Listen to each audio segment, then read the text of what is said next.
Hey y'all, welcome back to Hopped Up Beer Review. Today we're trying Aventinus from Schneider Weisse at Kelheim, Deutschland. Thanks for joining us.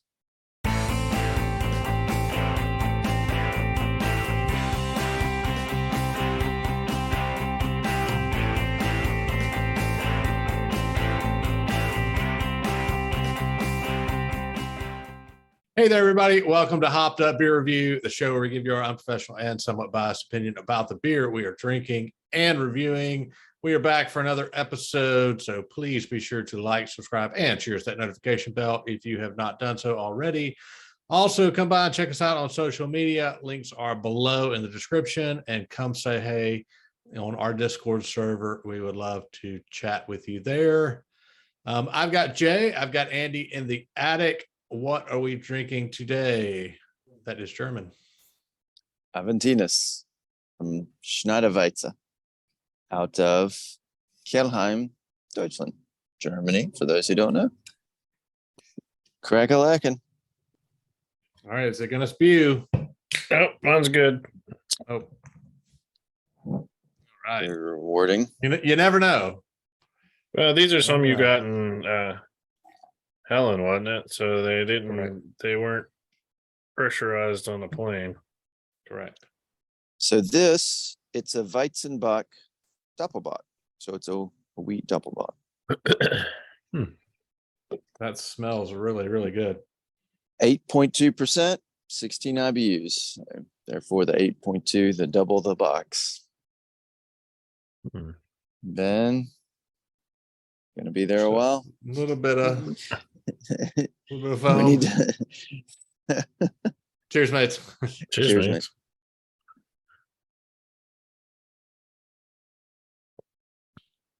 It definitely tastes like a Doppelbock.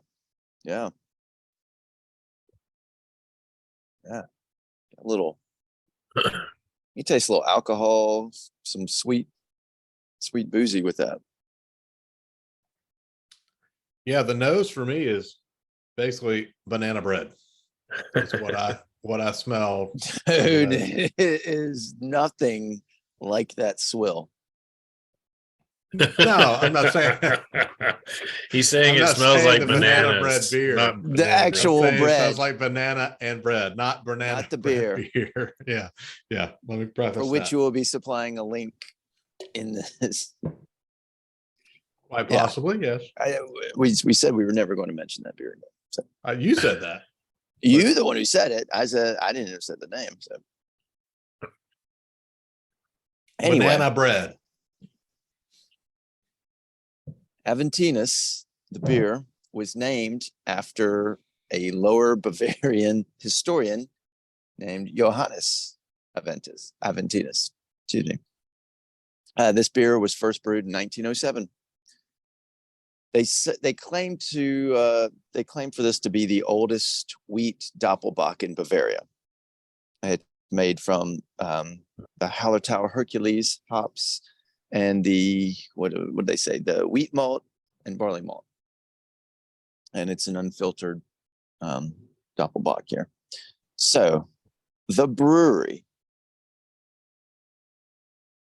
it was first originally started in Munich. In the year 1607, it was not known as Schneider Weisse. It was known as the Kelheim Brewery. And it was opened upon the orders of Maximilian I, who was the Duke of Bavaria. And this is in Munich. Right now, currently it's in Kelheim. So in 1872 is when George Schneider purchased it, and with his son, and he opened the brewery with his son, George II. And they named it George Schneider and Son Brewery.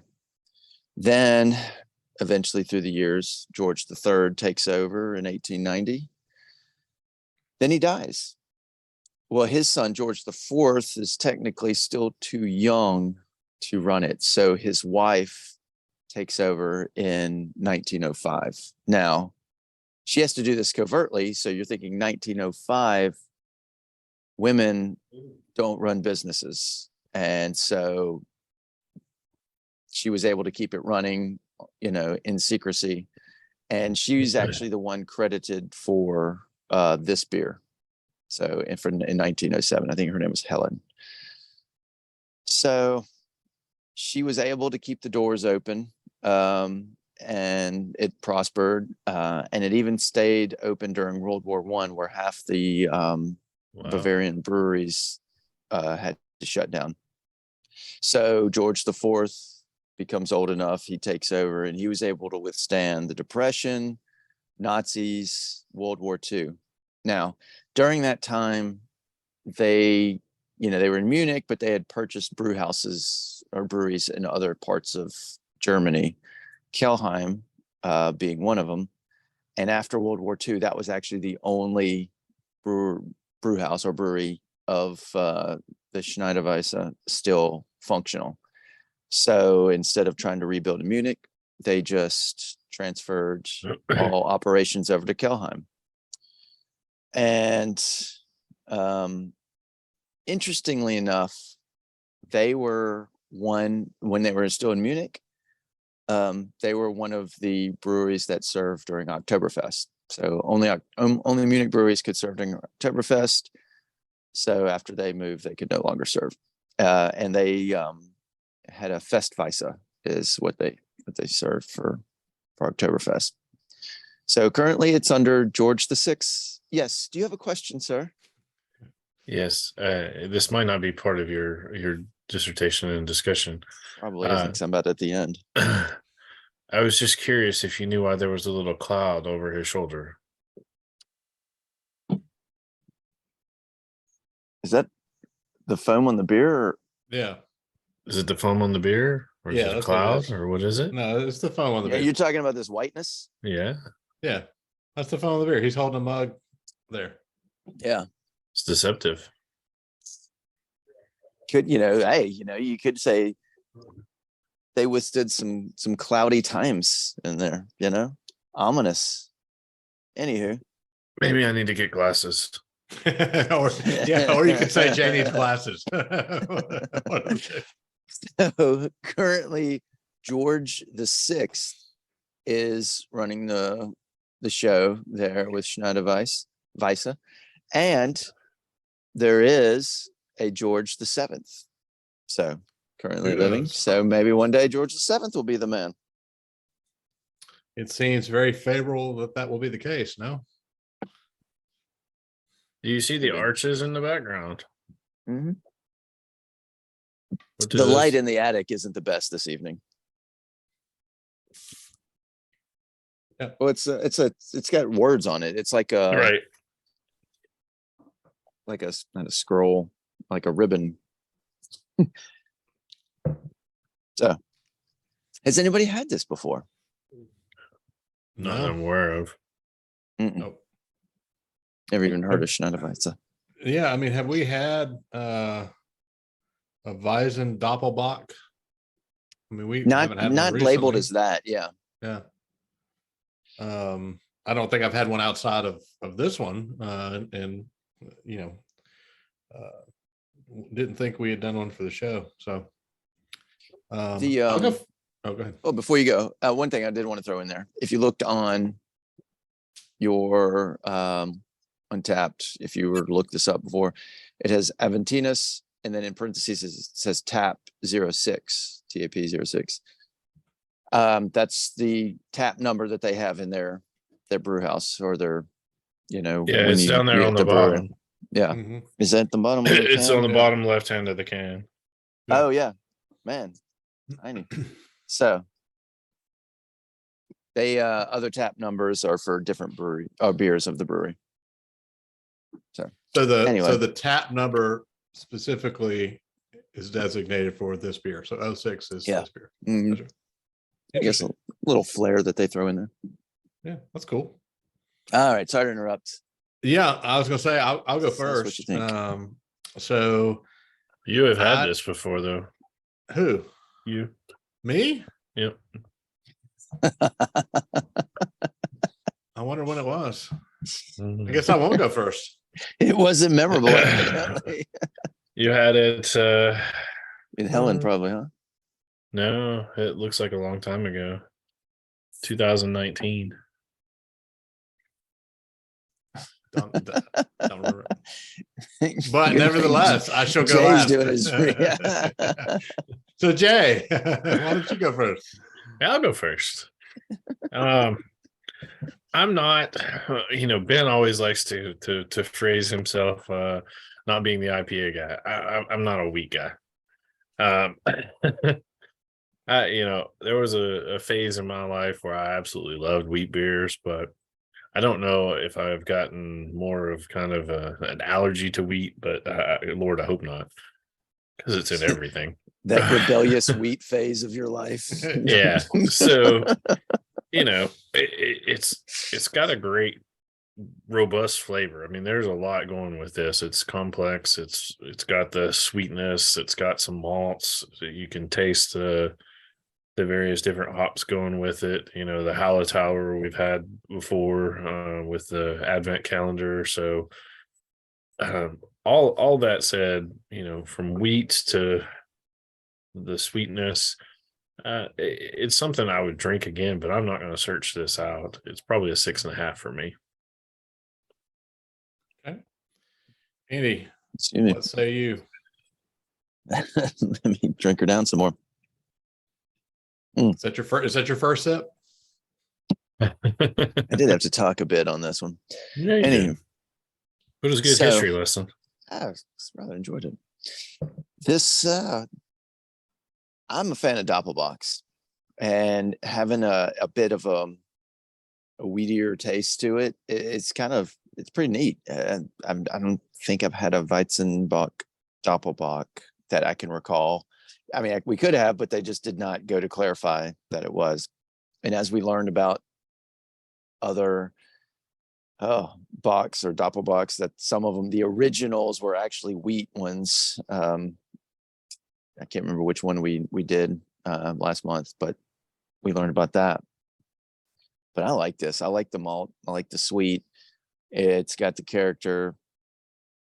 For me, I'm going 8.0 on this one. I would drink it again. It's very fulfilling. I like that it's 8.2, but it's a dessert type of beer in the night. I'm not going to start my evening on this. Yeah, I think one takeaway for me, part of what you said, is as we kind of learn more about these and the different kinds, and some of these that seem to be kind of a melding of two different styles, more or less, at least as far as I can pick up, the Doppelbock and the wheat. It makes me realize that they're out there. I think I would have looked at this before and probably just said, hey, this is a Doppelbock, and just thought that was it. Right. Yeah. Which there's a little bit more to it. And we saw, we've seen other beer like that, not too long ago, where it was, I think in one of the Advent calendar beers, maybe it was a kind of a combination of kind of two styles, more or less. But I actually really, really like this one. I think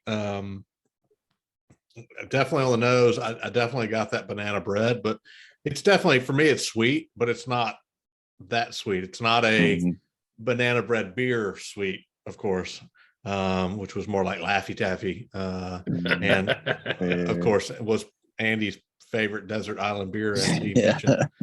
So, but I think the flavors that you get from the wheat and from the malt, I think is a great combination. And unlike Jay, I'll be seeking this one out again.